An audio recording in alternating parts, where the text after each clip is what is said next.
64번 장기간 자연 배뇨를 못하는 환자를 돕기 위한 인공분뇨 시의 간호 내용으로 옳은 것은 여러분 이 장기간이 막 며칠씩은 아니고요. 자연 배뇨를 해야 되는 정상적인 생리적인 반응은 6시간에서 8시간에 한 번씩 이루어져야 합니다. 적어도 몇 시간? 6시간에서 8시간. 그러니까 가능한 자연 배뇨를 하는 것이 가장 바람직하잖아요. 도구를 쓴다거나 어떤 의료적 중재가 들어가는 것보다 자연 배뇨를 하는 것이 좋아서 자연 배뇨를 할 수 있도록 돕기는 돕되 6시간에서 8시간이 초과되게 되면 방광의 용적에 한계가 온다는 겁니다. 잘못하면 방광이 터지기도 한다는 거예요. 그럼 즉사할 수도 있다는 거죠. 그러니 적어도 6시간에서 8시간 사이에 한 번의 배뇨를 못했고 충분한 배뇨가 어렵다라고 평가되어지는 사람을 우리가 인공도뇨라고 해서 일회성 도뇨의 방법으로 소변을 배출하는 것을 돕는 간호중재를 시행하게 되거든요. 자, 64번에서 얘기하는 장기간 자연 배뇨는 몇 날 며칠 아니라는 거고 이제 이런 환자를 돕기 위해서 인공도뇨할 때 내용. 자, 인공도뇨에 대한 부분도 우리가 많이 물어보는 간호 수행 문제 중에 하나입니다. 일단 인공도뇨하기 전에 오염되지 않은 그러니까 깨끗한 공간이 마련되어야 해요. 그래서 이제 우리가 배뇨와 관련해서는요.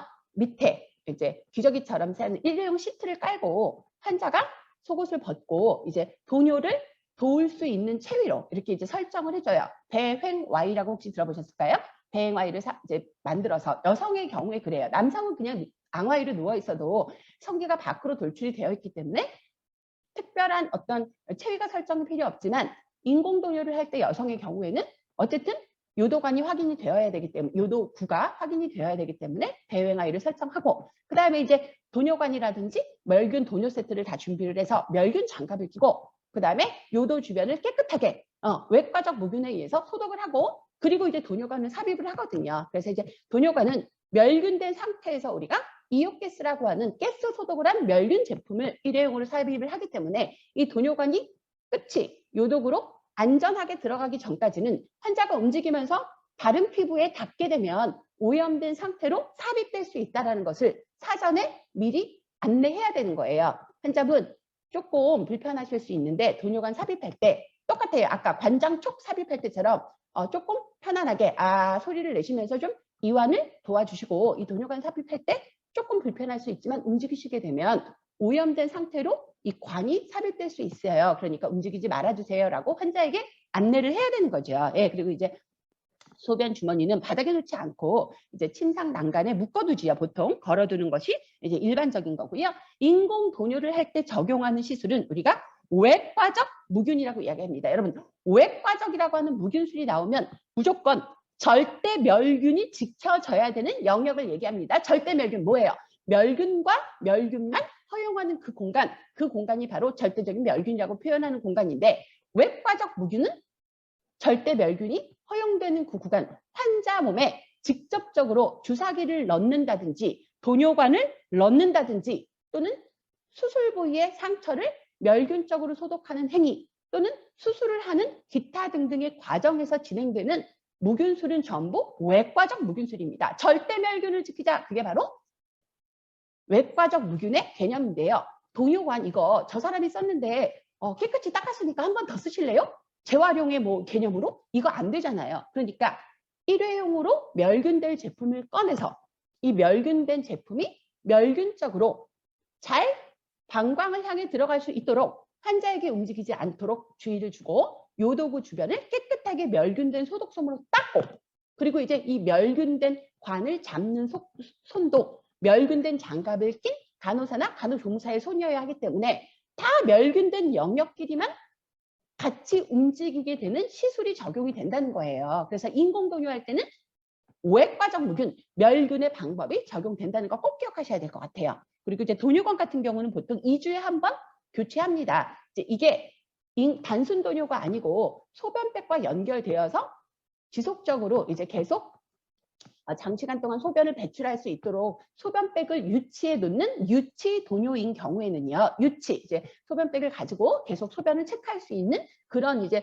도구를 말을 하는데 유치 도뇨관인 경우에는 이 카테터로 인해서 잘못돼서 요로 감염이 유발되는 경우가 많거든요. 그러다 보니 2주에 한 번씩 교체해 주는 것을 그냥 우리가 받아들이시면 좋을 것 같아요. 뭐 학문적으로는 한 달에 한 번 정도라고 이야기하지만 지금 병원에서는 2주에 한 번씩 감염 지침에 의해서 도뇨관을 바꿔주는 걸로 그렇게 적용하고 있다는 거. 지금 64번은 문제는 굉장히 단순하지만 따라 나오는 예제들이 좀 예의주시해서 봐야 될 예제들로 구성이 되어 있다는 거예요. 그래서 배변하고 상관은 없군요. 어쨌든 도뇨를 진행하는 이 시술은 외과적 무균 수술이다. 그리고 이제 외과적 무균이라고 하는 것은 절대 멸균 영역이 지켜져야 된다. 그리고 이제 도뇨관은 2주에 한 번 교환하는 것을 우리가 간염 지침으로 삼는다라고 하는 부분 기억하시면 좋을 것 같아요. 혈압 측정 시 간호로 옳은 것은 혈압 측정 많이 하죠. 여러분들 실습 가셔서도 가장 많이 했던 간호 실무가 이제 혈압 측정, 그 다음에 혈당 체크, 맥박 측정 이런 이제 바이탈 사인과 관련된 또는 BST와 관련된 간호였을 것 같아요. 자, 65번 보시면 혈압을 측정할 때 옳은 것. 혈압은 어떻게 측정해야 돼요? 그죠?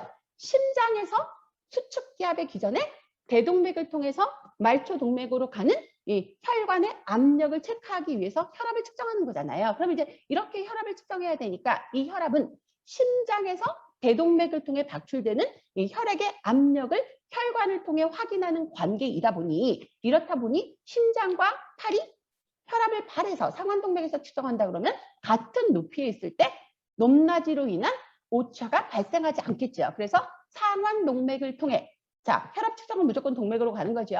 상완 동맥을 통해 우리가 혈압을 측정한다고 할 때 팔은 어떤 높이로, 그죠? 누워 있을 때 팔이 심장과 수평적인 높이가 되었을 때 정확한 혈압 측정이 가능하다는 거 꼭 기억하셔야 될 것 같고요. 그 다음에 이제 환자에 따라서 적절한 커프를 선택해, 커프라는 건 뭐냐? 감는 그 기구 있죠. 감는 도구. 이제 감는 커프를 설정해야 되는데 이 커프의 기준은 본인 팔 둘레, 전체 팔 둘레에 약 40% 정도 해당하는 넓이가 맞다는 거예요. 그래서 이제 모든 커플을 다 동일하게 하는 게 아니고 팔 둘레, 그러니까 뭐 성인 남자, 여자의 기준 팔 둘레에 약 40% 정도에 되는 그 넓이를 선택하고 그리고 이제 커프는 한 바퀴 반 정도 충분히 감을 수 있도록 이렇게 이제 커프가 설정이 돼야 된다는 거 그렇게 보시면 좋을 것 같고요.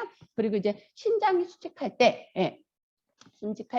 혈압을 이제 측정할 때 이제 심장이 수축해서 대동맥을 통해서 혈액이 나가면서 대동맥이 받는 저항을 우리가 수축 기압이라고 평가하는 거죠. 그래서 이제 높은 압력을 수축 기압. 그다음에 심장이 이완해서 대동맥에 정상적인 이제 혈류가 공급이 될 때는 혈압이 좀 낮아지기 때문에 그걸 바로 수축이 아닌 이완 상태에서 혈류가 흐르는 압력이 평가되었다. 그래서 이완 혈압 이렇게 해서 우리가 혈압을 측정했을 때 120에 80, 130에 90이 나오면 위의 숫자가 수축 기압이 되는 거고 아래 숫자가 이완 기압이라고 표현하는 내용이 되는 겁니다. 그래서 심장이 수축하면서 대동맥에 나타나는 이 압력을 측정하는 거기 때문에 심장이 수축할 때 높은 압력이 혈액이 밖으로 방출되면서 발생할 수 있기 때문에 그걸 수축 기압이라고 하고 심장이 이완됐을 때는 평상시에 순환이 가능하기 때문에 압력이 떨어지게 되는 평상시 동맥의 압력 정도가 확인할 수 있게 되는 그런 단계이기 때문에 그걸 이완기압이라고 합니다. 그래서